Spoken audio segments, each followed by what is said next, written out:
everyone, welcome to this Quick Start Basics for Network Marketers through the MLM Millionaire Club School for Network Marketers. We're super excited for you to join us tonight. Our goal is to equip and empower and entertain and educate you on the basics of building your business. Our goal for this school is to teach you to build a strong and profitable business. But before we get started or do any intros, I want to invite you to grab a pen and paper so that we can let you know what's coming up this week. Monday through Friday, noon Eastern Time, we have our MLM Lunchtime Leadership Show. That's a Facebook Live where Jeff and I teach one of the 21 laws of John Maxwell's 21 Irrefutable Laws of Leadership. They're very powerful. Each time I learn something quite deep. Today I was talking with a lady who found us online, and she says, I don't know why, but I just, my life is, in transition right now, but I just gravitate to this show. I really honed in on it, and it gives me hope.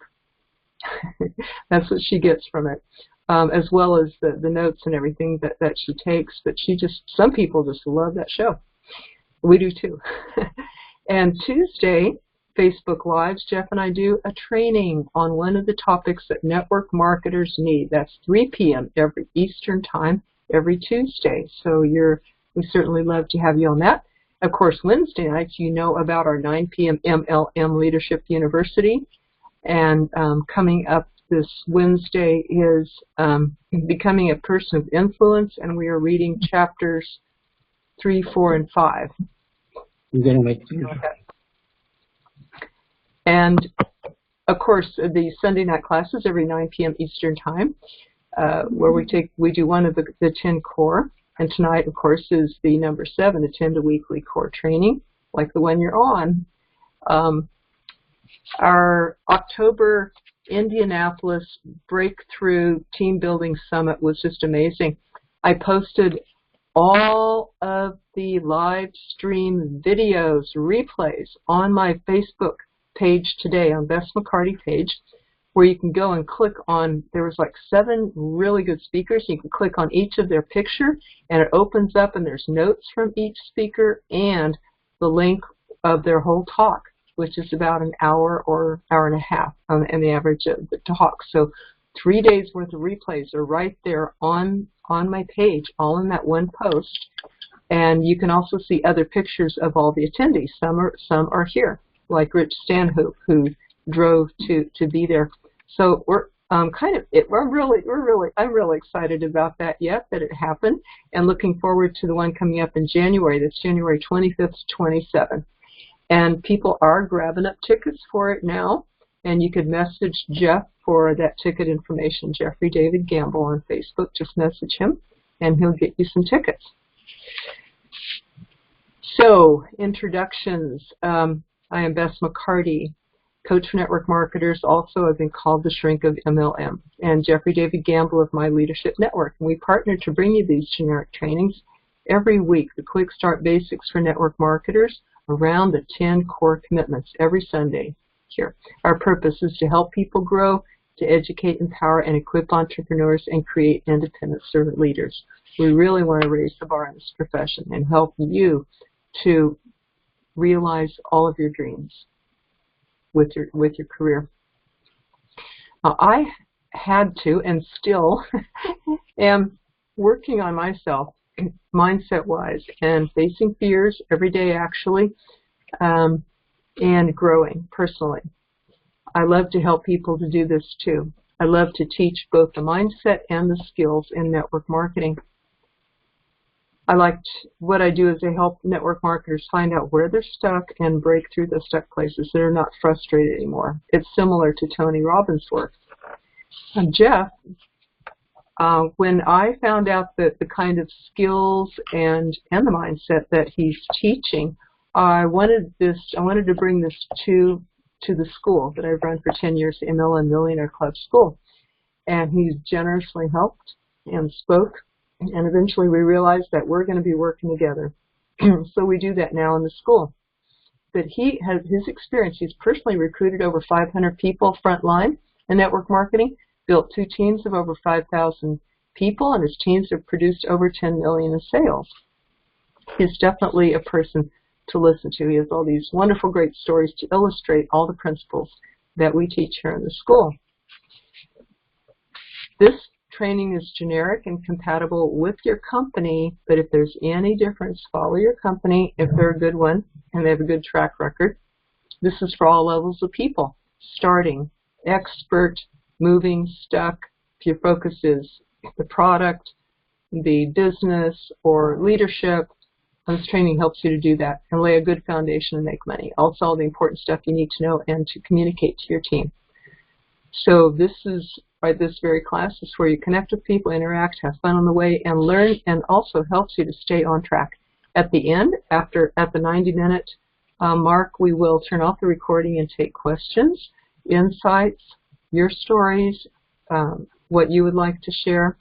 The 10 core commitments, by the way, are getting started right, be here a year from now, personal development, market daily, present daily, attend a weekly presentation, attend a weekly core training, attend a monthly regional, attend all company conventions, and the monthly action plan. This includes the mindset and skills, as you can hear in there. We suggest that you stay in this class for good because it keeps taking you to a new level all the time. And there will never be, they say we never arrive at perfection, that there will always be one more step to go. And we keep renewing and deepening the basics because these very 10 core commitment basics have proven success in network marketing for decades now. You can't get any better than this, you guys. So you're here.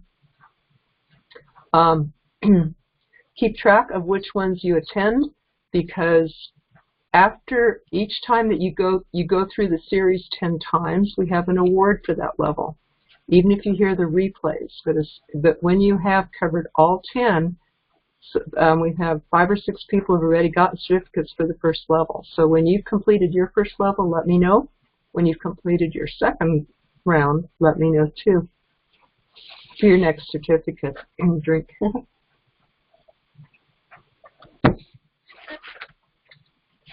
Jeff, I'll turn it over to you. Can you hear me?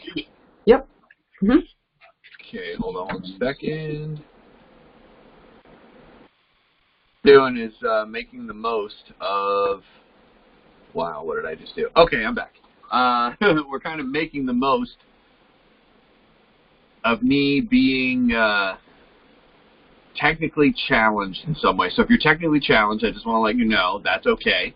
I'm technically challenged as well. The reason I say that is I updated my Apple computer and it basically shut down my entire system. Really haven't been able to get online, haven't been able to download anything, haven't been able to look at anything, haven't been able to function, really. So in the process of getting that whole process fixed, I had to use my phone now for free conference call. I have another laptop, a backup laptop, but it's PC, so had to make do with what we had, and it's all working. We're all good. So we're just kind of moving on and moving forward with this. So tonight, what we're doing is we're going over core number 7. Core number 7, which is attend a weekly core training. And what is the reason why you want to attend a weekly core training? There are 10 core commitments, and the 10 core commitments came to me through a gentleman, through a friend, through a mentor, that basically said, look, if you can basically understand these 10 core things, and you can work them into your system, we just hear music. Interesting.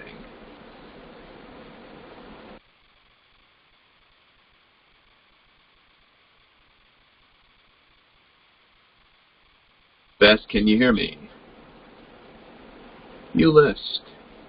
Albania, no? Let's try this. We just hear music.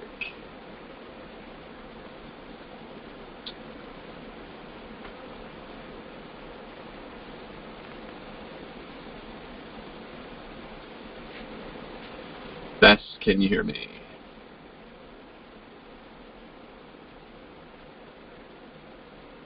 Bess, hello. I can hear you, Jeff. Oh, you can hear me. Interesting. Bess is unmuted. I'm not sure. Rebecca Lee can hear. Okay, so I'm just going to kind of continue, and anybody who can't hear, Bess, you might want to dial back in. I think that maybe I might have hit something. So we'll try that. Jim, I appreciate. Rebecca, I appreciate you guys jumping back on. Everybody else seems to be on mute, so I think we're good there. So here's basically what this guy taught me, is he said, look, if you can stay on track, if you can be 100% focused on these few things, you'll be able to build not only an organization that you're able to take control of, but you'll be able to duplicate it. And everybody talks about a duplicatable system. I love what he said. He goes, I don't really care where you find people. He goes, people are going to end up coming back in. People are going to end up coming into the system or coming into the business in a lot of different ways. And I really liked what he said. He goes, because, you know, certain people are going to get in kind of on a whim. Certain people are going to get in by accident, meaning, you know, somebody's going to be running for a promotion, and somebody's going to hear about it through a phone call, and somebody's going to hear about it through a sit-down, and somebody's going to hear about it through a video, and somebody's going to hear about it through, you know, an online presentation, and somebody else is going to watch something else, you know, a VHS tape from the past, if that happens to still exist, or see a magazine, or see an article, or see a brochure, or they're going to try a product, and you have all these different people getting in all these different ways. He goes, no matter what way they got in, he goes, number one thing is you want to start everybody the same. But can you unpause and unmute? I have no idea how to unpause and unmute. The best thing that I can say is can you call back in? I don't know what I did, so I don't really have an answer for that. But what I ended up learning from these guys is, he said, if you can get people started the right way and get them on track and get them moving quickly, your number one goal to get them in, after you get them in, is basically to get them one person and get them paid and promoted. He said, if you can find a way to get them one person, which in most companies, bringing one person in will help a lot. Bringing one person in changes the deal. In a lot of cases, that'll allow people to basically get up and rolling. So that's kind of what I focused on. I mean, I focused all my energy on helping people get in, helping people get rolling, and I found if I can help people get in and help them get rolling, would we like it to be right away? Well, of course we'd like it to be right away. I would love for everybody to get in and sponsor a person in their first day. But what I've found is I've always found it easier to look for people who are ready right now than try to force the people who got in to do it right now, if that makes sense. Not everybody's ready to make the move the minute they get in. Now, there is an urgency that you can have, but if you put that urgency on the new person, what I've found is you end up blowing a lot of people out of the business. And what I mean by blowing, if you don't know what that means, blowing a lot of people out of the business, is you will hound them consistently like a 13-year-old teenage crush and basically push them away. I'll raise both my hands on video. Those of you who can't see that don't care. But I raise both my hands because I've seen people do this, and I've done it myself, is I've been so intense for my own goal that I try to push them to be a part of my goal when they don't want to be part of my goal. You know, about a third of people get in, and the only reason they got in was for a discount. Easier to pull a rope than push. A third of people, it's just much easier to do what? It's much easier just to let them be in and let them buy at their own pace. Another third of people are interested in hearing about what's going on, but they're not interested in getting started. So what I try to do is I try to promote the events and get them out to the events and have them understand what we're doing and what we're involved in. And then another third actually want to make money or are interested in actually getting started and doing something. But I found even that group, not everybody's ready to play right away. So I had to gauge that. I had to do a welcome call. I had to kind of build rapport and find out, hey, how quickly are you looking to get started? And I know a lot of companies have promotions where, like, if you do something in the first 10 days, 30 days, 60 days, you know, a lot of times there's a window of time that somebody can get in and get started, and if you don't get them in and get started, sometimes there's, like, you can't get the bonus money, or you can't get this or whatever. I mean, I just see that happens quite often. in certain companies. Not all companies, but certain companies have that. So you really have to take this piece of getting people started the right way and model it for your business. But there is a correct way to get started. What I found was easiest is a lot of companies push this idea that you're supposed to do a home meeting right away, which is great if you know all the details about how everything works, which is great if you already have somebody coming in doing the work for you, meaning doing the presentation for you, if you already have an expert, if you're close. But what I found is most people will get in companies and they don't have any upline around at all, any team members around at all. They, and a lot of people will try to find somebody else in the company that will come help them. That could actually devastate you more. I don't know if you've ever been in a company where somebody else tries to help you. I've actually been around this. And what I do is I'm just throwing out warnings. I'm not telling you what's going to happen. I'm just saying, because there's so much money around the industry, there are certain people that prey upon the unknowing, and they will find you when you don't know, and they'll want to work with you, and they will steal your people right out from underneath you. Now, most people won't even tell you that. They won't even open their mouth that exists in our industry, but I'm going to tell you it exists, and you do have to protect yourself. That's why I never give up my database to my team. I never give up my database to my upline. I never give up my database to any system that I don't own and control, simply because I've watched people do it. I've watched people do it. I've watched people disappear off of somebody's team and end up on somebody else, just all that weird stuff. So I don't like that about the business. I don't like people who do that in the business, but it is a business that makes a lot of money, so you are going to find that there's a small margin of people that's a problem. But if you get started, if you make a list of 10 people and you use our script, when I say our script, the script that I've been using, the script that I designed to make it easy. That was my whole goal. I wanted to make it easier for people. And I didn't want to make it easy for the salespeople. The salespeople already knew what to do. Most of the people that I brought on my team when I first got started the second time, what I mean by that is I was actually in 2 other companies before I got started in a company where I was actually like my mental go starter started, and I was like really ready to actually build. I was in my first company when I was 17. I had no idea what I was doing. I didn't have this script. I was told to use the curiosity approach. I was told to just tell them, hey, we have an opportunity to show you, not tell them what it is, sit down with them, tell them about life, and show them the business, and then see if they wanted to come get more information at the meeting. That did not work out very well. Now, I did get in front of a lot of people. I was very convinced that this was the way, or at least it was my way. It wasn't everybody else's way. I thought it would be a lot of other people's way. But what I realized is people buy into the leader first and the vision second. What does that mean? Well, people were buying into who I was before they would actually look at the business and where the business was going. And I did not come across as a leader. I did not come across as somebody who knew what they were doing. I didn't come across as somebody that was going to make it or somebody that was going somewhere. Why is that? Well, when you're 17 and you wear a motorcycle leather jacket and a concert t-shirt and jeans and shoes, I had been in trouble a lot. I didn't follow directions. I wasn't, a good student. I wasn't, doing well with grades. I wasn't really good at speaking either. For those of you who don't know, I actually took English twice. I failed it the first time my freshman year, and I was actually taking freshman English and junior English at the same time. I barely passed sophomore English, and I made it through both of them simultaneously because I had a lot of help, and my mom actually worked in the school system. I think I got a C in speech class. I didn't really get, I remember I actually, barely passed speech class.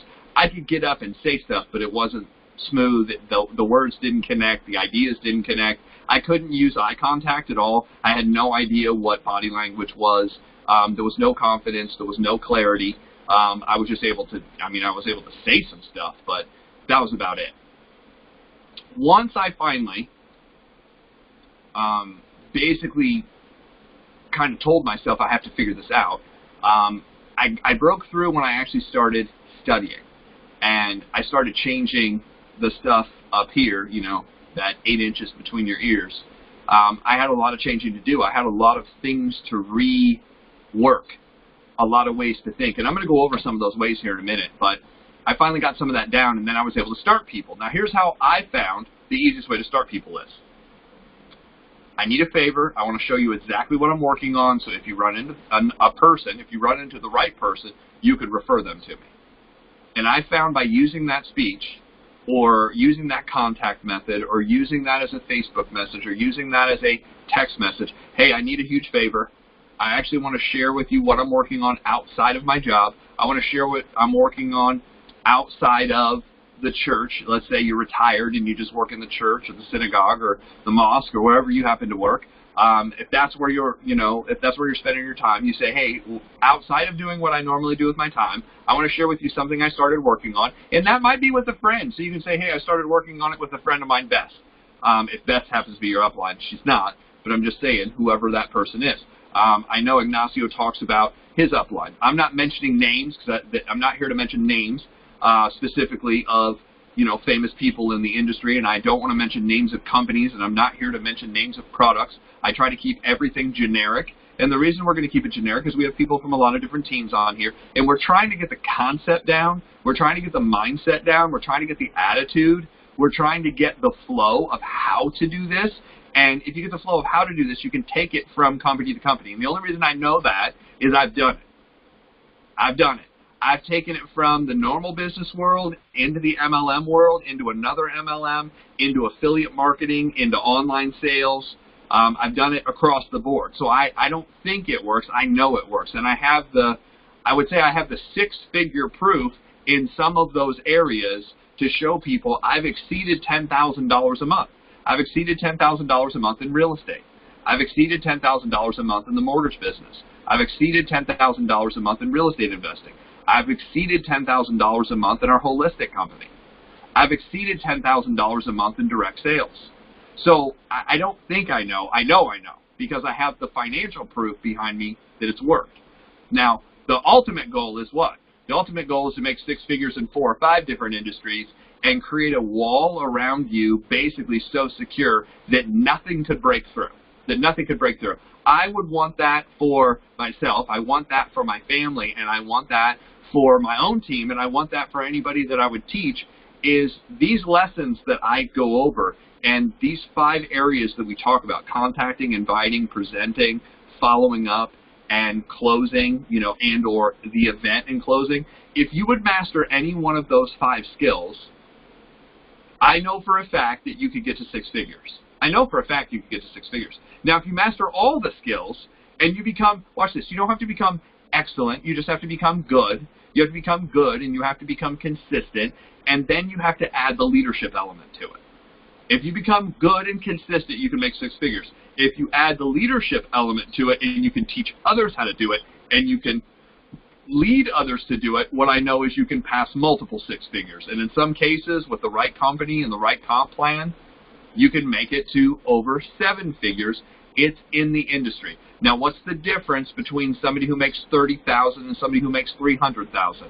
It's basically the belief that they can, the work ethic that they put in, and building leaders underneath you, not just doing it yourself. Because obviously if you can make $30,000 and you build 10 leaders underneath you who make $30,000, you can probably get past $100,000 in most companies. Like, I do study comp plans. I study the industry. There's about 5 main comp plans that exist out there in the industry. I kind of know the breakdown of those 5, and then everything else is kind of a version of a couple of those companies. So I'm able to go and look at a comp plan and be like, okay, here's how many people you need to get a check. Now, there's 3 or 4 or 5 different ways to get a check, but my philosophy with this business is building teams. Building teams. The way you're going to get to the income that people talk about, where they really, really love the industry. And I don't know what you love about the industry, but there were kind of like 4 categories that I found people love about the industry. The first one is, if the D-type personalities, usually when they see this industry, they see the unlimited money. They're like, wow, I've always looked for a place to get to unlimited money. And there's no real licensing, schooling, training. Although there's training to do, there's not a license to go get to qualify, in or there's not a certification. You know, a license in a state basically says this is what you can and can't do. A certification says, hey, this is what you're qualified to do. You know, there is no, you know, SEC, Security and Exchange Commission like the financial services industry. There's no real estate license like the real estate NAR, the National Association of Realtor, makes you go get. There's not an insurance license in most companies. Now, some companies have licensing as well. I mean, imagine having to get in, go get your license, get certified, and then be able to sell and market and network your products. Some companies are like that. I mean, that's a slower process. It can build big. I've seen people do it, but usually it's a much slower process to get to where you're going. So the D-type personality, what I've seen they see is they see the big money. They see the ability to control their destiny. They see the ability to be their own boss. Oh my gosh, if I could be my own boss, if I could make all my own decisions, if I could decide, if I could control my time, that is very, very attractive to a D-type personality. The idea of importance, the idea of recognition, the idea of control, those are driving forces that people see in network marketing. And if you happen to be a D-type personality, you probably see those too, and you're like, hey, that's why I got in. The second type of person, the I-type personality, sees fun in relationships. Oh my gosh, you mean I could do whatever I want to do. I could be a goofball and still make money. I could go hang out with my friends all day. I could be up all night at the party and not have to get up in the morning and then go have lunch with people and go have coffee with people. And I could just do it my way. I could do whatever I wanted to do. I am in complete 100% control. Some people, that is their goal. That is their destiny. That's what they want to do. And if that's you, that's great. I mean, imagine having that kind of recognition. Imagine being a celebrity, but imagine how cool it would be to be a celebrity only in that company, where you could leave that company convention and you could go to the mall and most people wouldn't even know who you were. I mean, wouldn't that be awesome? For those of you who think it would be cool to be a celebrity all the time, I will tell you it's not. And the only reason, I don't personally know this, but I've sat with celebrities and I've seen people react to them, and I've seen how hard it can be to have any type of life. I happened to, at one point, do a lot of loans. I was doing loans for, let's just put it, famous people in sports. That would be the easiest way, because I'm not going to give away direct names. People who played for certain very big teams that everybody here would know, and if I told anything about the story at all, you'd probably be able to figure out who it was. You know, one of the gentlemen's made $545,000 a week. You can run the numbers on that. $545,000 a week. That was his income from the particular team he was on. You know, another gentleman is a couple $1 million. And literally every time we met, you know, we'd try to go somewhere to meet. And I got the feeling of how crazy it was, because they would basically move me out of the way like they would their family, like they would their spouse, like they would their kid. They just throw everybody else out of the way. And I'm talking about reporters and fans and whatever to basically bombard these people. People want to be famous to a point, and then all of a sudden you realize what like super famous is, and it's not that cool. You know, normally you live a very isolated life, and that's not good. But in network marketing, you can build to become a $100,000, $200,000, $1 million earner, and you can be amazing in front of all those people. Everybody wants to know who you are, but you can leave the event and nobody knows who you are, and there is amazing power in that. Amazing power. So the I-type personality kind of sees that. What I found is the S-type personality loves the idea of connection and helping people.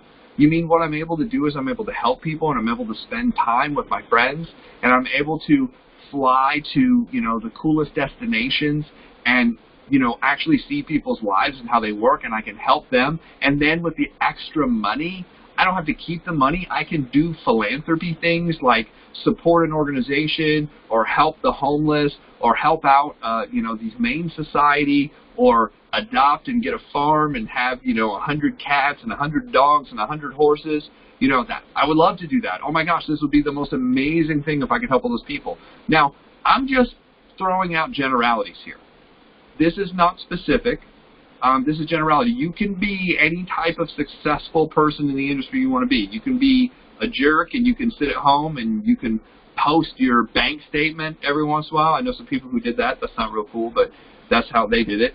And then there's the C-type personality. And the C-type personality is like, are you kidding me? Like, I finally dug into this, and this makes so much sense, because they calculate the time it would take, the 40 years it would take and what they make, and they're like, you're telling me I could take 40 years and smash it into 2 to 5 years. And then I could make all the money I'm making over a lifetime, I could make it per year. Yes. And they're like, I'm in. And those are the hardest people to convince to get in. But once you get them in, you can't get them out, usually. I mean, once they're in and locked in, you can't get them out. How do I know? Because I've had the conversations with them. They're in for life. They just lock down. They lock in, they lock down, and they're very numbers people. A lot of times they're not as emotional about, or they're super emotional, one or the other. Like if you drive them to that point, they're super emotional. If not, they're not emotional at all. They're just kind of machinery that's like, I calculated this out, and this makes sense, and I'm willing to risk and invest. But they want to know the exact figures, and they want quality answers. Like when they ask a question, they want to know who said it, why they said it, when they said it, and where they said it. You got to source for them where the information comes from. Don't give them generalities. Don't guess. Do not guess. Well, I think. They don't want to hear I think. They're like, I need to talk to somebody else. And you're wondering why you can't sponsor that person. So those 4 personalities see the industry, and, you know, I'm trying to give you stuff that they see, and that's kind of how I pitch the business to them. Once I figure out who they are, and I'm like, well, the cool thing about this is it's unlimited money. Now, does the S-type personality really connect to that? No. You know, well, you know, does the fun personality connect to, you can make gobs of money? Great. They have no idea. These are the people who have a checkbook, and there's ESP, ESP, ESP. I finally asked. I was like, what the heck does ESP mean in your checkbook? Oh, error someplace. Like, I have no idea what that is. You know, I actually had a friend that was like, I can't be out of money. I still have checks. They literally thought that you could just keep writing. They thought it was kind of like an unlimited credit card. Like, I tried to ask questions. I was like, this doesn't make sense to me. I'm like, what you're telling me? Like, I couldn't understand their mentality, their philosophy. And they're like, but I still have checks, so I still have money. I'm like, I don't think it quite works like that. At first I thought they were kidding, and then I realized they were dead serious. And I was like, are you confusing your checking account with a credit card? I'm like, credit cards have limits. They're like, they do? I'm like, yes, and the closer you get to the top of the limit, the worse your credit score goes. They're like, yeah, somebody told me I had bad credit and I didn't know, but I stopped paying my credit card a while ago. I was like, well, why is that? They're like, well, I didn't have the money to pay that. I wanted to go to the concert instead, so I went to the concert instead of paying. Okay, so responsibility, not really high on some people's lists. And it's personality driven. Had to sit down and have that conversation with a friend. So if I'm sitting down and I'm going through and the person has arms crossed, legs crossed, eyes crossed, and they're just, you know, shaking their head and this, that, and the other thing, I'm guessing I'm either dealing with a D or a C, because a D and a C are not going to be real nice to you. They're task-oriented based people. They're not really there to do the warm and fuzzy. And if these are the people who will be offensive and get in your face and just kind of tell it how it is. So if I see this posture, what I'll do is I'll start having conversations. I was like, are you following what I say? I mean, have you known anybody in an industry like this that's ever succeeded? And, you know, and I'll try to draw out of them the negativity. I'm like, tell me about because based on your body language, you're either constipated or, you know, and I joke with people like that. So it's very hard to be mad and laugh at the same time. It's very hard not to like me and laugh at the same time. That's what I found. So I'll say kind of crazy stuff to get them laughing and then explain it to me. I said, just explain it to me. I said, you're not going to hurt my feelings. Like, there's basically nothing. I said, my mom was the only person who really, like, she was so harsh. I said, but, like, I probably make enough where it really doesn't matter what you think or what you say. So I sat down with this C-type personality guy one time for a friend of mine who was a real estate agent, and he showed up, and he was he was probably one of the worst people that I've ever sat down with.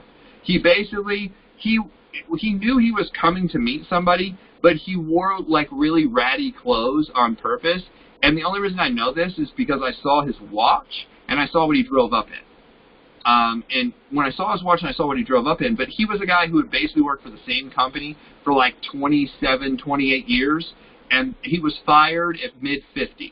At mid-50s, they let him go. So here he is. He's been with the same company his whole life. He gets let go. My friend knows him because she had sold him a house. And here he comes to sit down to look at this opportunity that my friend is in and that I'm working with. So, A, I'm younger than he is. And he was like a manager at the position he was in, and he had made a lot of money before, so he had to sit down and tell us about how great he was and how he had done all this stuff. Now, get this, when he sat down with us, he's unemployed. There's no prospects on the table, and the worst part is it was like 2007 and 8, so he lost his job as a result of the economy failing, because he had basically put all his eggs in that basket and thinking that it would never go away, and here it is gone. So I basically used what I always do. I said, hey, I just want to share with you, what we do. And he didn't say anything, but like from his gestures in this, you could tell he's like, BS, whatever. And he's like looking off and just not paying attention. And I went through it relatively quickly. I can get through our presentation in under 10 minutes, and I got done. And I said, so that's what we do. I mean, if you know of anybody, and he's like, something along the lines, did you actually think this was for me? And she tried to talk over the top of me and be nice and say, hey, you're not working on anything. I thought it'd be fun to work together. She was a high I, by the way, so to her, it was all about fun. It was all about hanging out, because she was a real estate agent. She liked to go show houses, and she thought they were amazing, and she was very animated, and she loved people, and she loved to meet people. This guy was the exact opposite. She connected really well with her spouse, with his spouse.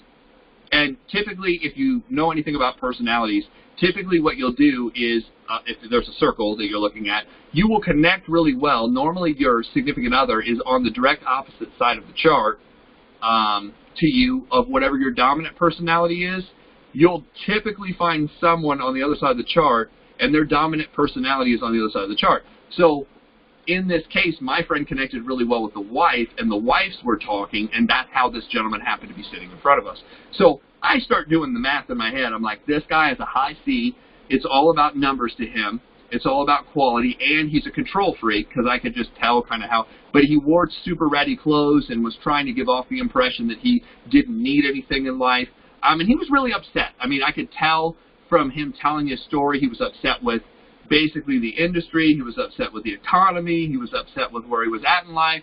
He's like, now I have to write a resume. I have no idea where to go. The economy's terrible. There are no jobs. There's no opportunity. I'm like, cool, let me show you what we're doing. And he was just such a jerk to her that I used a technique I usually don't do. I actually reached across the table to shake his hand, and he kind of didn't really want to do that. And for those of you who don't know, your joints only move in one direction. Okay, and they're only built. Especially like your wrist. Your wrist is meant to go side to side and up and down very, very slightly. And if you happen to forcefully put it in a different direction, typically what happens is the rest of your body will try to catch up with whatever direction your wrist is going, because if it doesn't, you'll break it. So I very quickly moved his wrist in a way where I got him to his feet faster than he was planning on doing it, and I thanked him a lot. I kind of pulled him almost across the table, but kind of around the table, without letting go of his hand, kind of in that position where it would have been uncomfortable, but not like agony, if that makes sense. And I know where all the pressure points are, and I know I had a hold of at least 2 of them when I did this to him. But my goal was to get him we were in a Starbucks, out of the Starbucks before he made a scene, because I could tell that's where it was going.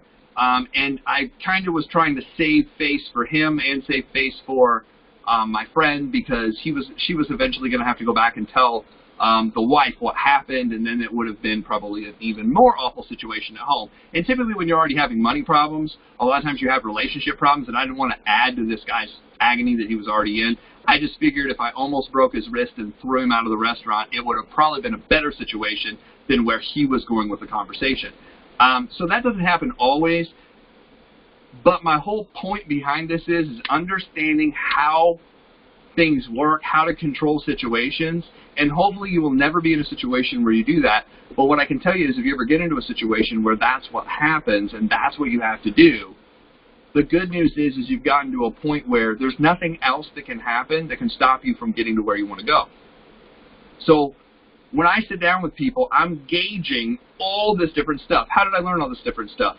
I sat with people face to face hundreds of times. And then I sat with mentors who had sat down with hundreds and thousands of people hundreds of times. And I started learning all these different scenarios. And I started learning about a deeper level of understanding about what people are going through and what they're doing. And where does that lead? Well, that leads from getting people started to personal development or staying in for a year. I had to stay in for a year to kind of understand some of this. And my first year in the business, I didn't make any money. My first check came in, I want to say 6 or 8 months after I was in. It was for $9.31 after I had spent money on 2 conventions, gone to every event, and was buying product and got in. So, you know, some people are like, yes, I got a check. I was excited I got a check. But when I subtracted all the expenses from a business, a real business, was I in the red or in the black? I was seriously in the red. I was bleeding. It was awful. I hadn't come out of the clear even slightly, and that was like that for the whole year. I think I got that check, and my next check was $14, but it was months and months later. I did not do well in the beginning. So what I'm trying to say is if you haven't done well yet, there's hope. If you didn't make a lot of money right off the bat, there's hope. If you've talked to a bunch of people who don't seem to get it, there's still hope. The good ones are out there. And we're going to talk about how to find them. We're not only going to talk about how to find them, but we're going to talk about what to say to them when we find them and how to move this business from kind of the darkness of not knowing what to do to the clarity of knowing exactly what to do and exactly what to do in every situation possible that can come up. Because once you get this down, it's really the same. It's just the people bring different situations in front of you. And as you read the books and as you go through these trainings and after you're in long enough, all of this stuff one day will, just like that, it just clicks. And it's almost like, I love what my friend said, it's almost like seeing one of those multi-numbered locks. And it's like you spin, and it seems like you're spinning forever. And all of a sudden, just one, I don't know if those old bicycle chains you talk about, you know, just one thing opens and it's like click, and you didn't open the lock, but you're one step further. You're one step further to understanding. And it just seems like you spin, and then all of a sudden the second one unlocks. And sometimes it's going to take a while to unlock each one of those. If you kind of think of it, one of them is going to be belief, and one of them is going to be clarity, and one of them is going to be the whole system of how it all works, and one of them is going to be people skills. But once they all line up and you finally grasp the concept on all of them, what happens is this goes from being somewhat like confusing, somewhat, some people say difficult, some people say frustrating, some people say, well, some people will believe it's impossible. It can't be impossible. There are people succeeding. It can't be impossible. Here's the worst part. It can't be impossible because there are people who are dumber than us on this call. And what I mean by dumber than us, I mean not as intelligent, not as motivated, don't have the dreams, don't have the connections, don't have as much going for us as those of us on the call, and they're making 6 figures in this business. I'm not kidding. Like, I have met people, and I'm like, this person is a 6-figure ring earner? Are you kidding me? I love what Lisa Grossman said this last week. She's like, these people are dumber and uglier than us, and they're making more money. I'm mad, and I'm going to find a way to do this. I mean, that's sort of where I was at, but I realized I didn't have any experience, so I was like, I just need to grow up a little bit. I need a couple years of understanding how the world works, because I lived in one of those kind of sheltered lives where I didn't get out a bunch. My mom was a school teacher. We basically watched TV, and I played in my neighborhood. That was my whole experience. We didn't really vacation a whole lot. I wasn't around super successful business people. I didn't read, great books about, business people and understanding. There was no internet when I grew up. There was no YouTube to watch. Tony Robbins, watch this. I was watching Tony Robbins, but sort of by accident because late night TV was on. And if you were on late night TV and you were skipping through the channels, what would end up happening is you'd come to the infomercial, and I'd be like, who is this giant, horse-faced looking, big teeth guy that's super motivational? Like, I think I saw a couple of them, and I saw the people who were promoting him, and I was like, yeah, this is garbage. I thought, oh, it's just fake. Until my grandmother actually bought me the CD set and sent it to me when I was 17, and I listened to it, and that changed everything. And then I saw some of the network marketing people in the first company that I was involved in. I got to hear some of their audios and went to a couple things, and I was like, oh, all of that stuff Tony Robbins was talking about, I was always looking for a place to apply those principles, and all of a sudden I saw network marketing, and I'm like, oh, there's where I can apply. There's where I can learn about business. There's where I can learn about teamwork. There's where I can learn about contacting and inviting and presenting and actually telling my story. There's where I can learn about leadership and the principles of organizational management. There's where I can learn about effectiveness and basically time blocking and goal setting. I didn't know about any of that growing up. So it was actually these trainings and things like that. So if we go back through the 10 core, you know, be here a year from now, personal development daily, I started diving into this personal development, and I was only listening to audios for probably the first, honestly, for the first 4 to 5 years. It was only audios. I was buying the books and showing them to people. I was like, look, I bought the book. I would go, I bought the book. I wish somebody would have said, that's awesome. Have you read any of them? I wouldn't have known what to say. I think somebody eventually did. So many people say, you know, how many people own Think and Grow Rich? I was like, yes, I own Think and Grow Rich. How many people own The Magic of Thinking Big? I was like, 2 hands. I own 2 copies. Magic of Thinking Big. How many people own How to Win Friends and Influence People? Me, right here in the back. Right here in the back. I own it. I didn't have any friends at this point.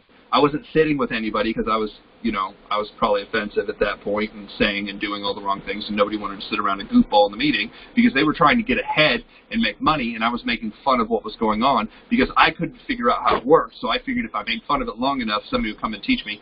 Probably not the way to find a mentor. But that was just me. And then he asked, well, how many people have read? He goes, you own all these books? I'm like, yeah. He goes, well, have you read them? It was almost like he was able to stare directly into my soul and rip it out, like in front of this meeting. And I was like, yeah, I haven't read it all, which was translation for I had read the front cover and the back cover and realized there were a lot of words in between, and I didn't take the time to focus on reading any of it. And his suggestion was to read it and then read it again. And then read it again. Some people need to do 10 to 15 minutes of personal development a day, and some people need 4 to 6 hours. I was one of those people who needed 4 to 6 hours. And I'm kind of joking, but I'm kind of not. Some people that you run into, they would do better in the business if they spent the first 30 days reading 4 to 6 hours every day. You know, they got off work, they ate dinner, and they just read and listened to personal development for 30 days before they said a word to anybody about anything. And I'm not saying that's the right way to go about it. I'm just saying there's certain people out there that would be a better start than what they do. Next, market daily. You got to get the word out to the people that you haven't talked to and the people you need to talk to. Present daily is the 5th core. 6th core, attend a weekly presentation. 7, attend a core training. Always show up. Always be consistent. Always, you know, have a good attitude. Always be here a year from now. Always be here a year from now. You know, it's not being in for a year. It's always be here a year from now and be thinking a year out. Where am I going to be in a year from now? How many people am I going to have attending the convention? How many people am I going to have attending the open house? How many people am I going to have attending? How many people are going to be on the books as customers? How many people are going to be at these different levels in the company? That's all I think about. I was like, I've got to find these people. Because they, you know, in the certain company that I was in, they kept talking about these leaders that I was supposed to find. And I'm like, man, I got to find these leaders. I don't know where they're at. They were not hanging out where I was hanging out. I'll tell you that. I had to hang out in some different places. So next, attend all monthly team regionals. Attend a monthly team regional. Always show up. Always be consistent. Always have a good attitude. Always be there a year from now. Attend all conventions. Same thing. And then 10, is create a map or a monthly action plan of exactly what you're going to do in each one of these areas to succeed. See, what you have to do is you have to blocking out. Okay, now I know what the 10 are. Did I get started right? And if I didn't get started right, am I going to start right this month? Would it be a good idea to start right in November, and November and December just get this pattern down to understand how to contact, invite, present, follow up, and get people in front of the event so that way eventually they could close themselves? Guys, if you follow the pattern, people will actually close themselves. It's the wildest, craziest, most insane thing I've ever seen, because I've tried all of the fancy closing techniques, but what I found that works the best is contact them, invite them, present to them, use third party to get them out to an event, and they will literally at the end be like, yeah, this seems like a pretty good idea. I think I'm going to get started. And they won't even consult you. They don't care that you're in. They're now doing it for themselves. They're now doing it for their own reason, and you didn't need any cool closing technique. Were you ready to get started now or later? You know, is there anything else you needed to know? They'll just be like, yeah, I need to. Where's the paperwork? Where's the online site? How do I sign up? Oh, okay, cool. Here's what you do. Now, I'm going to let you sign up and not say anything else to you so you can get in. This is a huge mistake of people.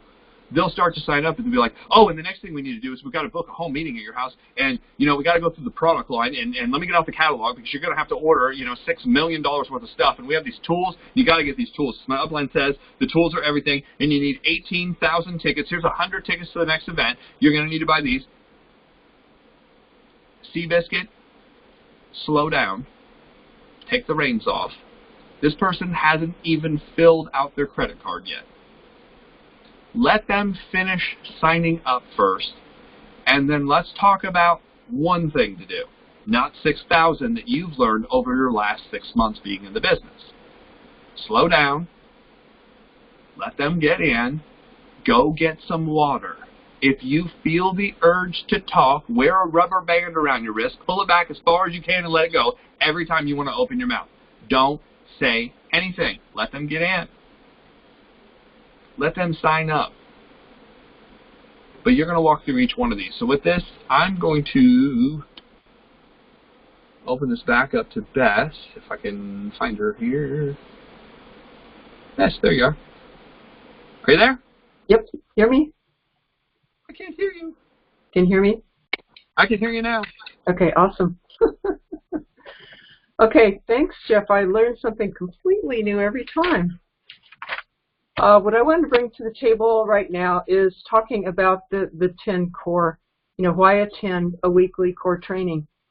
To get depth, Jeff and I are both martial artists, and we know in martial arts that if you practice one kick 1,000 times, it's better to become a master at one thing than to learn 100 different techniques. So we want the roots and the depth to get good at these, the repetition. You know, each time we go through it, you may hear it in a different way because you're a different person today than a couple months ago when we went through it.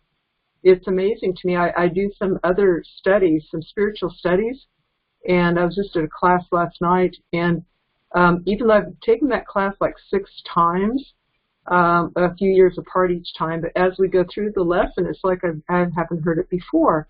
It's because I'm a different person that I bring to the table, so I'm hearing it from different angles.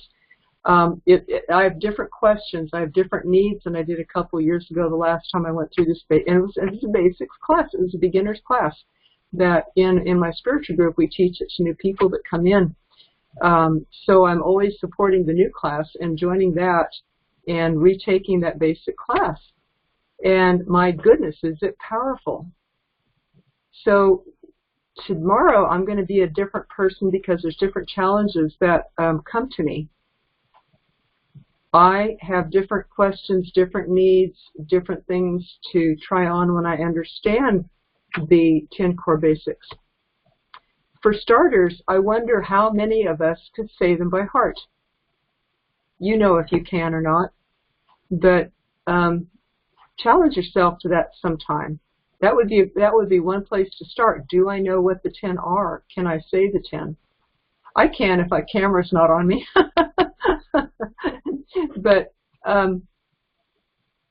Do you know what they are? First of all, to start. Could you teach somebody a little bit about each one of them? That's what this class is. So attend a weekly core training. Showing up. A lot of you have shown up every time, and some are dedicated students. Isn't it nice to know that there's a rhythm in life, that the core training is going to be here every week, that we're all going to get together every week and learn something new? And maybe if you just take away one thing, $1 million idea that can make you $1 million over time, if you just take away one thing a day or a week, if we just grow 1% a day, then over a year we're 365% better, right? So there's some comfort in knowing that the sun's going to come up tomorrow, that then it's going to set tomorrow night, that there's going to be a repeat and a rhythm. And for me to learn something new every day in my life, that the seasons are going to come. Now it's fall where I live, and that winter is coming, and then spring will come, and the summer will come. It's like I can't stop that. It will come. It will do that.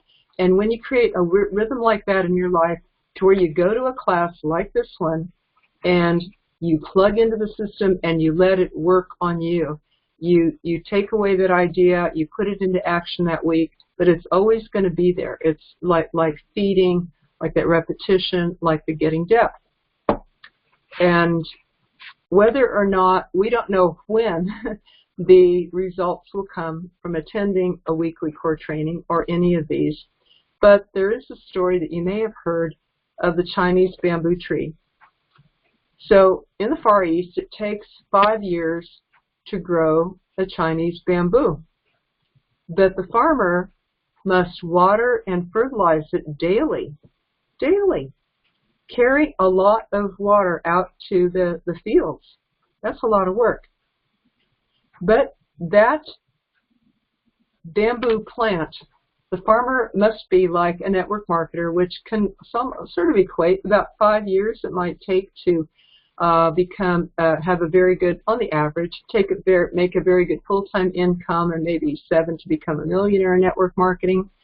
So you may feel like that sometimes. When am I going to, putting out the effort, carrying the water, and it's heavy, and I get tired. And not only that, but my fellow farmers are making fun of me because they're saying, look at him. Every day he brings water and nothing happens. Look at him. What a foolish farmer that is. And not only do you have to carry the water and be consistent and do the work yourself and, find the strength and energy and time to do it, but you have to put up with the people who are the naysayers, who seem to add to the weight of all that. It's like that in network marketing until 5 years is up. And, that farmer in the meantime doesn't know, if that seed is sprouted underground, or if those were bad seeds, or if, something happened or got eaten by a mole or something. I don't know if they have those there. But he doesn't know. It's trust that he has to keep watering the seed every day for 5 years. Then he's rewarded if he continues. And the ground breaks, and a little seedling comes up. But once it comes up, it takes 5 years for it to come up, but once it does, it takes 5 weeks to grow 90 feet tall. But if he would have stopped even for a few days or a week, stopped the water and fertilizer, then that would have died. And in network marketing, your dream would die, your efforts that you put out so far, and the people that you brought in, their interests would die, your prospects and customers. So the harder the battle, the sweeter the victory. And it's the person you become, actually, more than the goal. It's the character and courage and faith that you grow more than anything else in network marketing. Eric Worre interviewed a lady named Sandra Yancey who started eWomen, and I've attended her groups when I used to live in Austin, entrepreneurial town. And it was cool that I saw who started eWomen. Well, when she started it, she was a single mom, and she was 2 years into it, and it still had not produced. It was like that 2 years into that bamboo thing, and so she was feeling the drought of it, the challenge of it, the discouragement of it, and she was exhausted. She was working 18 to 20 hours a day as a single mom, working on her business. Her power was about to be turned off. She was broke and she was tired. She thought, what should I do? Should I quit this and get a job, and I have to work 60 hours a week doing that. But her mother said to her, she went to her mom and talked to her, and her mother said, honey, how do you know, you can quit, but how do you know, honey, that you're not quitting 5 minutes before the miracle begins? She said, you can't quit. You'll spend the rest of your life wondering what if. Now, not many mothers will say that, right? Most of them would say, get a job, right? This is a good mom, a pretty special mom. And Sandra said to her, then Mom, what do I do? And her mother said, I don't know, but I know one thing. I raised a daughter who's smart enough to figure it out. And she did. She said she hired a coach, and that changed her life. She got the help. So you don't, moral of the story is attend a weekly core training. This is your coach. This is your support system, your team. We have questions at the end. But you can figure it out, and you don't have to do it alone, and you have a team to help figure it out. So that's what I have for now, Jeff. I'll turn it back to you. Awesome, awesome. Can you hear me? Mm-hmm. Yep. Okay. So here's what's next, guys. And I'm going to hear a reverb. Can you mute yourself? Because I feel like if I touch it again, I might delete you or something. Okay, perfect. So here's what I have. And it's really 10 things. And we're just going to roll through these. And this is going to get deep, but hopefully this is some things to think about to not understand necessarily other people, but this is really self-reflection and understanding who you are to see where you need to work on and what you need to work on. And here's what I learned. I learned that all of us grow up and we all have programming. And that programming that we get holds us back in a lot of different ways. Our programming is what we see, what we hear, and what we feel. What we hear, what we see, and what we feel growing up, the people we meet. And what I found out is basically your subconscious mind actually gets developed from about 0, somewhere between 5 and 7. Your logic actually comes in from about 7 to 14, and then your emotional figuring everything else out is about 15 to 21, like how you're going to view relationships, what you want, and you're trying to make all these decisions. So it's really those 3 segments of your life, and then you kind of pop outside of the 21, and now you're supposed to design your whole life. And I asked this at a seminar one time, and it was really funny, people's reaction. I said, how many people right now today, would want to sit down with a 17-year-old and have a 17-year-old design out the rest of your life? And everybody looked around and I was like, raise your hand high. And not one person raised their hand, of course. And we kind of like laughed, and everybody laughed. And I said, but isn't that what you ask a 17, 18-year-old every time as they're going to, what do you want to be? What do you want to do? I said, you wouldn't have any of them make that decision for you, but you want them to make that decision now. Not knowing the outside world, not being in the business world, just kind of being in school and watching TV, you want them to make that decision. And the reason none of us would want that person to make that decision for us is because there's no experience yet with a lot of people. Now, I'm not saying certain 17, 18, I've met them where they know exactly the path they're on and what they want to do. But I'm just saying if we polled 100 and had 100 people decide, the average 100, we'd be in deep, deep trouble. And there's a lot of reasons why. That programming leads down into our philosophy. Now, here's what I learned about programming. You're going to learn from the people you were around. So let's just name off the people we're mostly around. Family or guardian. That's typically who we grew up with, right? Family or guardian till about 5, 6. We might have a babysitter. We might have some grandparents or some other family members, aunt, uncle, brother, sister around, right? Those are the people in our immediate surroundings. Dog, cat, farm, depending. We might be around some church people, but most of the time, most people aren't taking their kids to work, most of the time. They're at a babysitter, so you might have the babysitter in that group of people. But that's where your program is coming from. Now, what's on TV? What's on the radio? What's on the movies during that time frame? What's the emotional content of that family growing up? Some people grew up in turmoil. Some people grew up through stress. Some people grew up through financial troubles. Now, at 4 or 5, you don't know that, but you felt it. It's being programmed into your subconscious, and you don't even know it. The sayings, I love, there's a certain speaker, network marketer, I'm not going to mention his name, but he talks about these programs that are programmed in, and he goes, I had all of this stuff in my head, and it was just so bad. And a lot of it had to do with these sayings that he's like, my mentor taught me growing up. Like, money doesn't grow on trees. If it looks too good to be true, it probably is. I mean, you could probably finish most of these. Don't look a gift horse in the mouth. These type of things. If it looks too good to be true, it probably is. There's all these sayings about money and finances and success that you heard. But here's the thing. Are they true? Or was it just the belief of the person who told you? And it's programming, right? It's sitting in there. So what I found is you're usually either programmed to be an employee or you're programmed to be an entrepreneur. Now, most people are programmed to be an employee because you grew up around employees. So you heard the language of employee, benefits, time off. You heard about management. You heard about bad deals coming down. You heard about the rising cost of this and more hours having to be worked, and you didn't get credit in the internal politics of a job. That's what most people heard growing up. Most people did not hear about the entrepreneurial world. And I was told this. They said, people grow up differently and they see different things and they're programmed differently.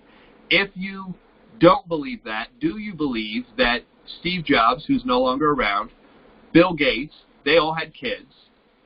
Do you believe that Bill Gates and Steve Jobs and, those type of successful people, do you believe that they taught their kids the same thing that our parents taught us? And most people would say no.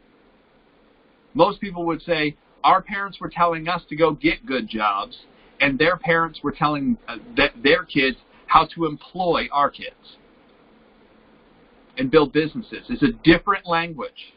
It's a different type of programming.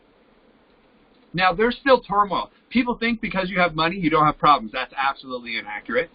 I have friends that make over $1 million a month, and, one of them kind of shared some stuff that was going on. He's like, Grandma has cancer right now. There's nothing we can do. We have all the money in the world. We can fly her anywhere. We can't do anything about it. You know why? Because she doesn't want it. I could fly her to, the Chipsa Hospital in Mexico and treat her naturally. She doesn't want to go. She doesn't want to leave her friends. She doesn't want to leave the other people around. She wants to be with her dog, and she said, I'm good. I'm done. Like, I'm going to live out. Whatever happens, happens. Can't force it. He goes, another family member, we just found out, got arrested again. Dealing with drug, alcohol, and that kind of thing, got arrested again. So, again, of course, this person who I was talking to has money. He's like, I'm the family member that they keep calling. Hey, can you bail out and help out the family? And that, particular relative has kids, blah, blah, blah, blah, blah. And then he had an insurance thing that was going on, and a business partner had ripped him off in another business. He goes, you think because we have a lot of money that you don't have problems? He goes, it's just different problems. It's just different problems. It doesn't go away. The difference is he goes, the difference is I'm not stressed to write the check. The difference is I don't have to go without to go help somebody. The difference is I don't have to be anywhere, so I am the person who can go pick somebody up. I am the person who can drive over. He goes, that's what it means to have the money and freedom. I don't have to make a decision, oh my gosh, I could lose my job over this. Oh my gosh, is this going to cost a house payment? Oh my gosh, how are we going to feed the family? He goes, I don't have to make those decisions. So programming. The next is philosophy. Do you see the glass half full or half empty? Now think about this when you're out building your business and you're having conversations with people and an opportunity comes up. Do you see the glass half full or half empty? You'll hear people say like, well, it's a great opportunity, but you know, with as old as I am, I don't have time to complete anything like that. I just say, you know, I have a full family. I have kids. Is your glass half full or half empty? You can literally hear people telling you the BS story of why they can't make it. I'm so old. I don't have the money. I don't have those kind of connections. I don't have those kind of friends. Half empty. You're half empty. You're almost gone. You don't realize that the glass, you could just take it somewhere else and fill it up. But where is your philosophy? Is the glass always half full? Do you see the opportunity? Do you see scarcity or abundance? Is another way to look at it. One of my mentors said there's two ways to look at things. There's basically one big piece of pie. Some people look at scarcity. They think all the natural resources and all the money in the world, that there's only a set amount. There's a set amount of money. And if the rich people have the money, none of us can have the money. Guys, money's printed. You know it's made up? It's fake. It doesn't exist in the natural world. You'll never be on a hike and see a $100 bill tree. Never. Never. You can see a money tree in Asia, but the money tree in Asia isn't real money. It's better because it's alive. But there's no such thing. We print the money. There's no such thing as a shortage. I love what my friend said. Well, people are like, yeah, but there's a shortage of resources. Are there? I love what my friend said. He's like, there's never been a shortage of resources. There's a shortage of technology. Because for a while we thought, I mean, this is actually funny. You can go back and do the study. We actually, it came out in the in the New York Post, it came out in the early 1900s, that if they didn't solve the growing population of New York, that New York was going to be buried in 10 feet of manure based on the amount of people moving in and the amount of horses coming through. And if you go to New York today, the smell is about exactly the same. But the horse manure isn't there. Why? Technology. What did they build? Well, they ended up building the car, you know.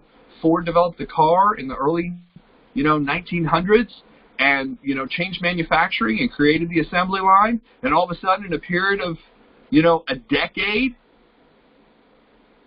it changed. I love what Gary Vaynerchuk said. He said the day Ford invented the assembly line, there was a guy that bought 10,000 horses, and he lost. He lost. Why did he lose?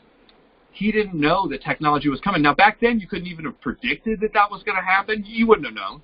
You just would have made the mistake. But now you can see it. You can do research. You can look back. So along comes the oil embargo. Most people on this call probably wouldn't even remember this, but if you read about history and you know what's going on, there was a huge oil embargo, and we were going to get oil, and it was going to be over, and the late 70s, interest rates were going up, and there were a lot of problems. Farms were being lost. People were mailing in their keys. There were people sitting like lines outside the gas stations because, the price was going to go through the roof and the oil was going to end, and, life was going to be over.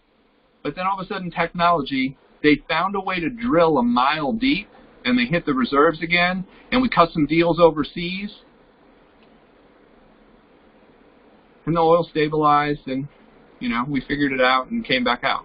So there's never really been a shortage. There's been a shortage of technology. So when it comes to money and it comes to success, if you look at everything as one piece of pie, you're basically running off a scarcity mentality. And think about how you're going to treat people in scarcity mentality. Think about how you're going to build. Oh my gosh, if I do this, I'm going to hurt everybody else. Can't do it. That's the reason that I'm not doing it, is I know that if I make a lot of money, then Bess can't make a lot of money because there's only so much money. It's not true. It's not true. But I'll tell you, there's some people who want you to believe that's true. The other mentality is we can make as many pies as we want because of technology, because of creativity. As long as there's the entrepreneur out there that could make it and compete, somebody's going to find a way. Somebody's going to find a way to drive the price down. and make it available. Like, I love the story of the EpiPen. If you guys don't know the story of the EpiPen, they kept raising the price, and there was a new one. And then somebody's like, yeah, I think I can build that for $10. And, you know, instead of $800, what the pharmaceuticals were charging, somebody created it. You know, the lady who looked at, she actually is the youngest female billionaire. A doctor, was looking at the process of how we actually draw blood, and that we have to draw so much blood. She's like, we're using the same process we're using 50 years ago. 50 years ago. She's like, there has to be a better way. She developed and found another way to process blood. You need a prick of your finger, drop of blood, put it on there that can analyze everything now. Now, everybody doesn't have it yet, but the companies that bought up the technology, she's a billionaire. It's coming. You know, I love the kid that was like, there has to be a better way, and he developed a process at 15 to be able to detect 86% of cancers with a $100 test instead of all the bullshit that they have out there now. I mean, there's kids out there that are going to figure it out as long as the market allows for abundance. There has to be another way. And the same thing, are you thinking that it's limited, that there's only this, or are you thinking abundance, there's multiple ways? That's philosophy. Now, you look at identity. Some people have the identity that they're successful. Some people's parents drive it in that you can go do anything. And some people's family drive it in that you'll never make it. And sometimes that's personality-based, and sometimes we have people who have been abused, and sometimes people are messed up. That's all I can say is there's a lot of messed up people out there. But I like what Tony Robbins said. He said, things will happen, and then we'll have a chance to make a decision. We'll have a chance to make a decision on what that meant. And certain people have had abuse, and they look at what that means, and that means to them that they'll never be successful. Because who would love them? Who would like them? Who will listen to them? And some people look at that, and they make a different decision. They say, you know what? This was abuse. What does this mean? This means that this person, and I love what John Maxwell said, and it's really helped me a lot because I went through a lot of stuff growing up. Hurt people hurt people. If you're taking notes, that's a good one to write down. Hurt people hurt people. When you wonder why somebody's been such an idiot, and they've been so cruel or so mean or so whatever, hurt people hurt people. I look back and said, man, what the heck happened to that person that they would feel that would be okay? That's not rational thinking. That's retaliation. That's reproducing how they feel. So something's happened to them. So that's, you know, identity. Are you programmed for success? Are you programmed for failure? How are you seeing who you are? What is your identity? Are you an employee? Are you a business owner? Are you a successful person? Are you a giver or a taker? What's your identity? Then it goes into your thinking.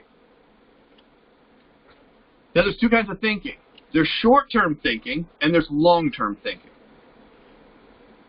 There's selfish thinking, me right now, and there's long-term thinking, what's the best for everyone? Now, there's actually, I think, 4 or 5 different ways to look at it, and I can't remember all of them off the top of my head, but again, I relate back to Tony Robbins. Tony Robbins says there's experiences that you have in life.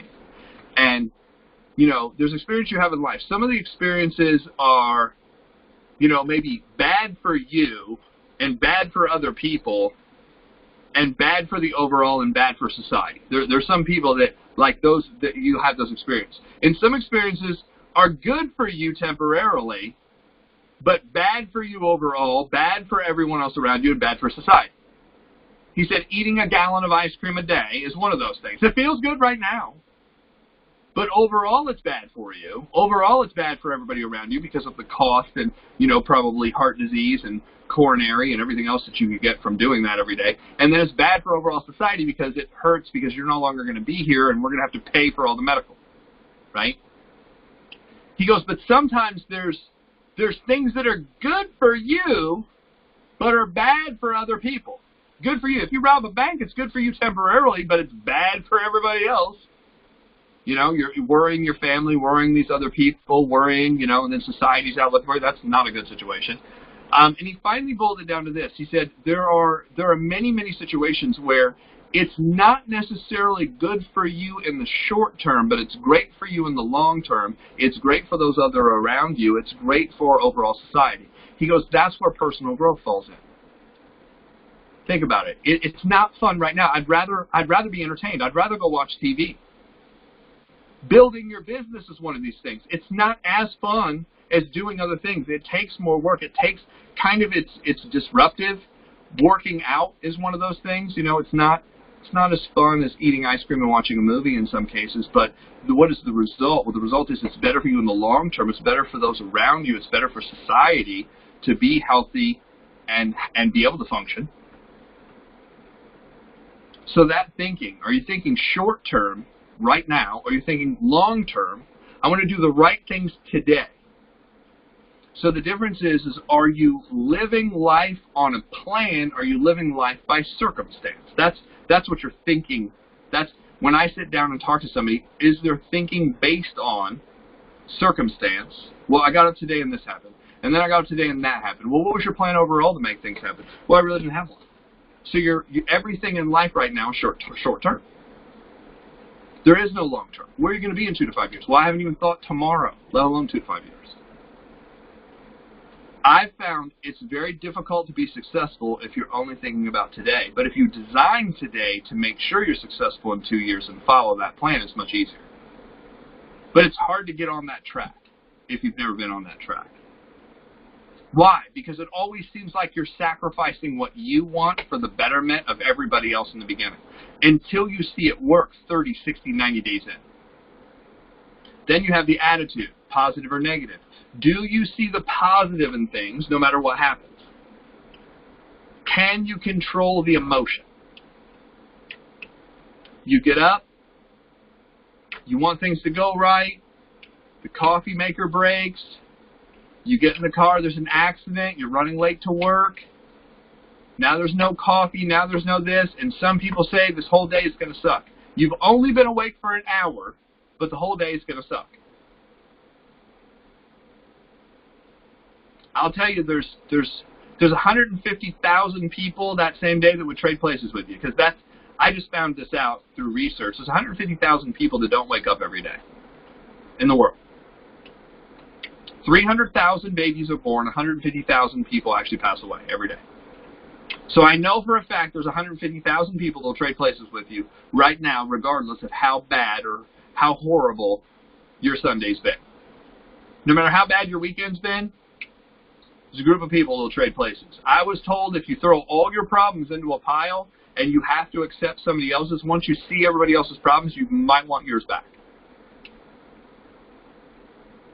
What everybody else is dealing with. And you know, because we internalize stuff and we kind of make things out sometimes worse than they actually are. And we beat ourselves up. Did you know that 80% of the stuff we worry about actually never happens to begin with? 80%. That fear mechanism in your head, that fear, that your imagination basically works in one of two directions. Your imagination will either create a picture of what could happen that's bad, or it creates a picture of what can happen that's good. The question is what is the dominant picture that you're creating? That's just your imagination. You're using your imagination for good or bad all the time. And here's the thing. Yes, it is 100% in your control. Just nobody's ever trained you to do it. So, positive or negative, how do you see things? Then it gets down to your actions. When you go to take action, the majority of people who fail do these three things in this order. They feel, they act, and then they think last. That's circumstantial living. Circumstantial living means this happened, oh my gosh, I feel this way, I'm going to eat some ice cream to feel better, and then they step on the scale a week later and they're like, oh, but I was wanting really to lose weight. That's when they think about what they did. A week after. Successful people Or like, you know what? December's coming. I know I'm going to overeat. I better take control of this right now. I better make some decisions to cut back now because I know I'm going to overeat during the holiday. It's not a maybe. I'm going to. I know. I always do. So I can make that decision right now. What if I start my gym membership now? What if I start, and do an extra 15 minutes of some kind of cardio HIIT training? Maybe if I take 15, if I look at my overall diet and I start eating or I juice or I detox or do something right now to lose the 10 to 15 pounds now before Thanksgiving even hits.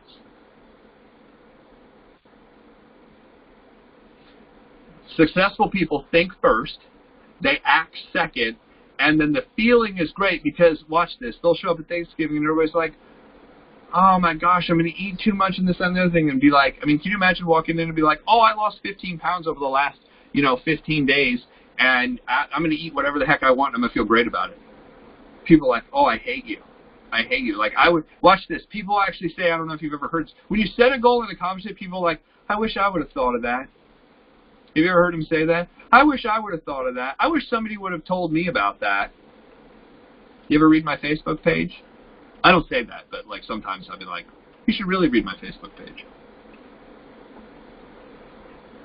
So if you want to be successful, you have to think right, to act right, to feel right. Most people who aren't successful feel first, they act second, and they think last. There is, watch this, the successful people plan, and the unsuccessful people, there is no plan. It's just show up. It's like they get in a rowboat in moving water. There's like a river moving. They get in the boat without a paddle, and then they complain about hitting the rocks on either side. They complain about where the river's taking them. Well, I wish the river would go the opposite direction. It's not going to happen. Your actions then lead down into your habits. What are your habits a result of? Your habits are a result of your programming. Your habits are a result of your philosophy. Your habits are a result of your identity. Your habits are a result of your thinking. Your habits are a result of your attitude. And your habits are a result of your actions. You can't change your activity and expect your activity to do it. You have to go all the way to the top and reprogram from the top. But think about this. You go out and what you want to do is you want to go contact people. But watch this. Your programming is that of an employee. So when you get off work, here's what you do. You get off work and you're like, I worked hard today for me. I don't want to go contact somebody else. Nobody wants to hear about this. Philosophy, glass half full or half empty. People aren't going to want to hear about this. They're just like me. They drove all the way home. They're tired. I have to take the trash out. I have to put the dogs out. I've got the kids. I've got to make dinner. I've got to get this ready. It's cold out. It just started raining. Nobody wants to deal with that. Identity. All of a sudden, every single conversation growing up comes sneaking back in. You're never going to be successful. Do you expect to be successful, going into a profession like that? Do you expect to be successful marrying somebody that has that background? Because I've heard all this from family members and friends and talking and doing counseling with people. Like, this is the conversations that go on in people's heads. And they hear all of those negative comments from all those people. Consistently, not once in a while, but consistently they hear it. And then they're thinking, short-term versus long-term. I don't have to do this today. I could easily do it tomorrow. I mean, it would be better to start it. Watch this. It would be better to start it after Thanksgiving, because after Thanksgiving, Thanksgiving's over. Right now, everybody's planning on Thanksgiving. Like, I turned the TV on in the midterms. Everybody's so concerned. People want to know about the midterms. They don't care about this business thing I'm in. They want to know who's going to be. I want to know who's going to be. I want to know what caught on fire. I want to know who beat who up. I want to know who lied. I want to know who cheated. I want to who, and it's both sides, telling both sides that they're doing. That's what I need to focus on right now, short term. Attitude, positive or negative, probably kind of negative with what's going on. Look at all the garbage on Facebook. Look at all the garbage on, the news. No matter what news you're watching, it's garbage. And then the action. What action are you going to take? Well, I don't really feel like doing this tonight. And, I'm going to get to it in a minute. I'll get to it as soon as I'm done with this. I'll get to it as soon as I'm done with that. I'll get to it as soon as I'm done. Oh, my gosh, it's 8 o'clock. Well, nobody wants to get called after 8 o'clock. So I'm going to do it tomorrow. That's day 1. What do you think happens day 2? Similar? Day 3? You know, so you go Monday, Tuesday, Wednesday, Thursday, all of a sudden, a week's gone by, all of a sudden Thanksgiving's here. All of a sudden Christmas is over. All of a sudden it's 2019. You're going to get started, but it's January, and it's cold, and it's winter, and people don't want to go out, and I don't know if they want to hear about it. Well, I'll wait until spring to get started, and then it's 2020 already. And I'm being a little sarcastic, but at the same time, I'm actually telling you what I used to do. So again, when I'm making fun of people, and people are like, are you talking about me? 99.9% of the time, the reason I'm able to say it the way I'm able to say it is because I'm not talking about anybody that I know. I'm talking about me. I did this. The thoughts I was having. Then all of a sudden, I looked at my results after being in the business for 4 years, and I was like, this is dumb. Like, I started agreeing with my mom, who was like, you'll never make it in that. I was like, my mom's right. I'm never going to make it in this. But then I started thinking, am I doing what the successful people are doing? Like, I would go to the meetings, I'd be like, okay, the successful people said that they're contacting people every day. Was I doing that? No. The successful people said that they were actually setting appointments up. Was I doing that? No. The successful people were actually presenting every day. Was I presenting every day? Was I presenting once a day? Was I presenting in a week? No. I presented twice in the month. Well, how can I expect to sponsor? My goal was to sponsor 5 people, but I was presenting twice. There is no magical unicorn Harry Potter world where those numbers work out. Ever. Not even in government. The government seems to really come up with some interesting numbers. And I'm just mentioning that because everybody was arguing and bitching about the elections, so I had to share. That's the programming coming out, right? So I apologize, but that's the programming coming out. And if you don't happen to be in this country and you don't care, that's okay too. I'm sure you guys have your problems just like we do. So then it gets down to the results. I wonder why the results were like that. And then I looked at my lifestyle, and I hated my lifestyle. I hated my lifestyle. I don't know if you've ever sat there and you literally want to get up and move. Like, I had feelings on a regular basis, probably every quarter, that I just wanted to drop everything I was doing. I was like, do you know what? Would anybody really care if I just, like, locked the house, locked the apartment, locked the door? I just left for, like, 6 months. I had the feeling like I had to move somewhere else to make it happen. I felt like my environment was literally closing in on me. I felt trapped. I felt like I can't do it here. I have to get around different people. I have to see the sun.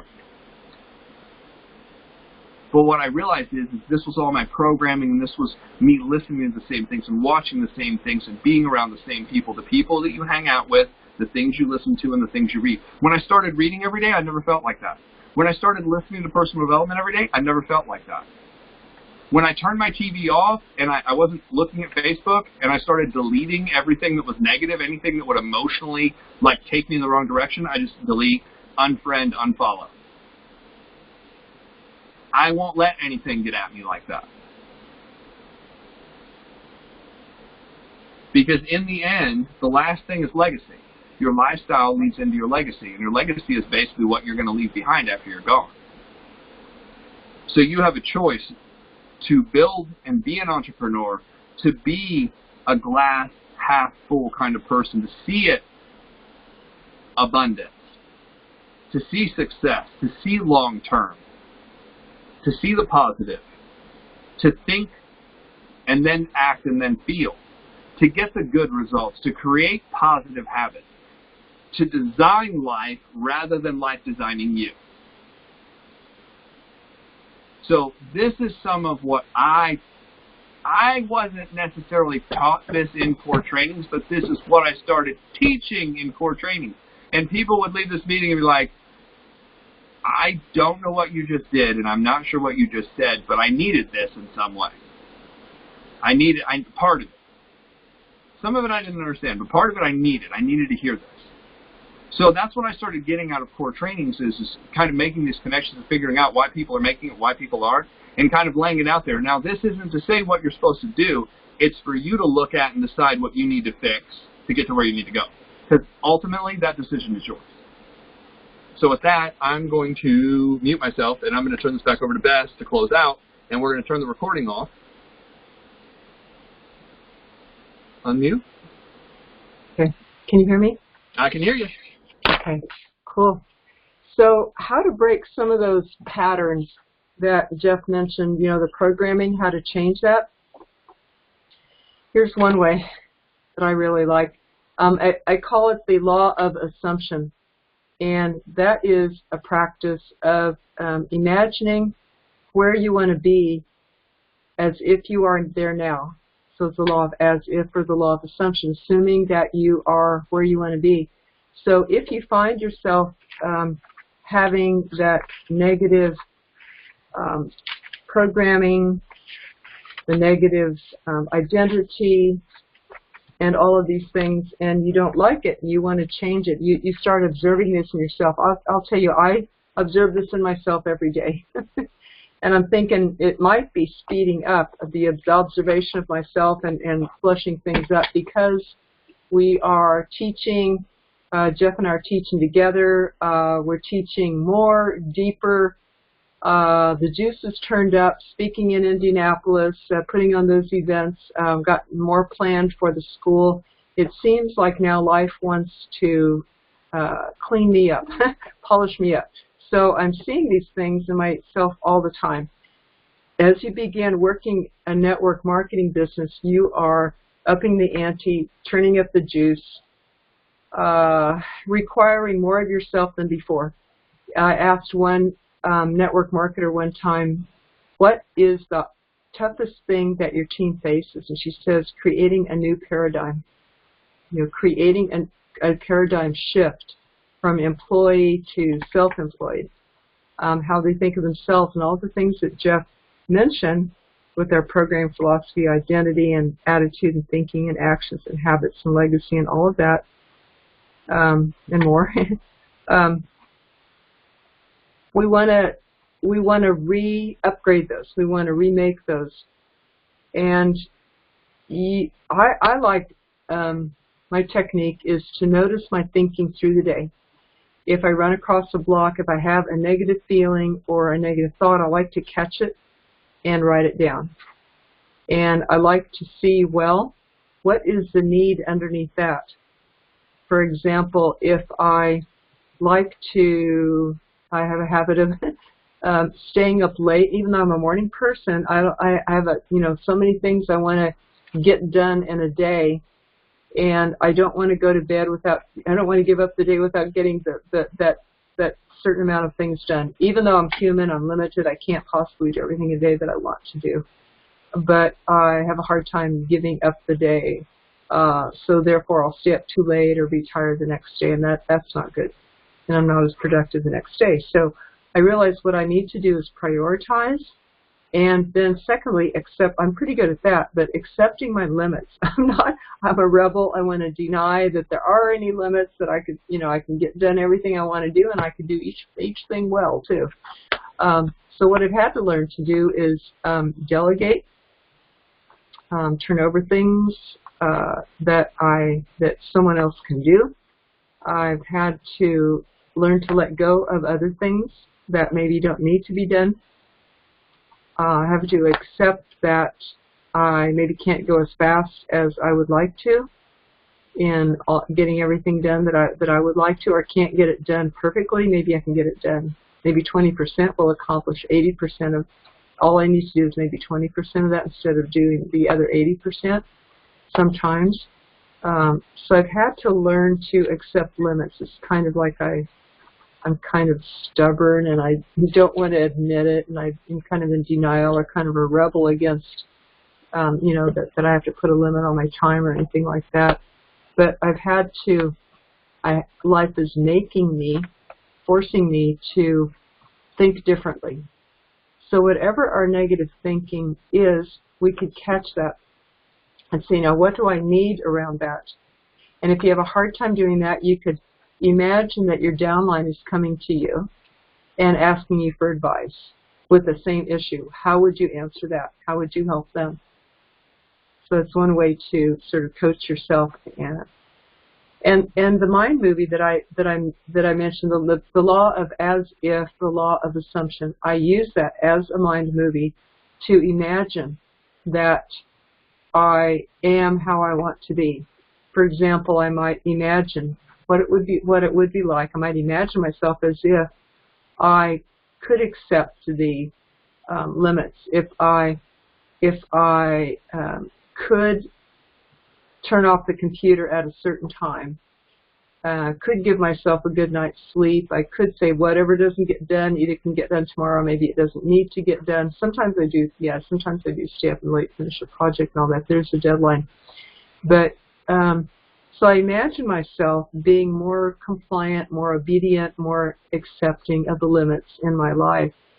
I also like to speed. I don't like speed limits. I'm just a rebel. I'd rather not have any time or speed limits or anything like that. But so I've had to, see myself as going the speed limit, and honoring these things. So the mind movie. Imagine for a minute every morning and every night how you would like to be, and really feel it with all of your senses. See how your life would look, sound, feel, taste, if you had your goals, or if you were remade or upgraded into the person that you want to be. So that's one technique. Another one is to write, this really works, you guys, write 15 times what you would like in your life. For example, I enjoy making my calls, and I do 2 presentations a day, or whatever that you wish, to the change that you bring in your life to create that paradigm shift. You write that 15 times a day until it happens. And what this does is reprogram the mind. There's a scientific reason behind all that stuff, what it does inside. But those are a couple of ideas to reprogram. I thought of a funny example came to mind about Jeff, when Jeff said, well, if you know you're going to overeat at the holidays, plan for that, or you're going to be tempted by certain foods, make plans so that you won't be tempted. I know this guy, he was a senior citizen in this retirement home, and they had a holiday program that everybody would weigh in before Thanksgiving and Christmas, and then weigh in at New Year's. And their goal was that they wouldn't gain more than 2 pounds over that time. So, yeah, he planned ahead. What he did is he went to weigh in, and he wore overalls, and he wore tools in his pockets without telling the lady. So he had like a wrench and a hammer and other, tools in his pockets. She never knew. He weighed in. He comes back New Year's without the tools. And she goes, oh, my goodness, you've lost 5 pounds. He was like, taking the bow and congratulations and all this stuff. And eventually, he was the honest type, and he did go back and tell everybody what happened, told her what happened. But anyway, that's one way to plan ahead for if it's going to overeat. So he took care of that. Creative way, I thought. Oh, that was real creative. Shall we open up the line for questions now?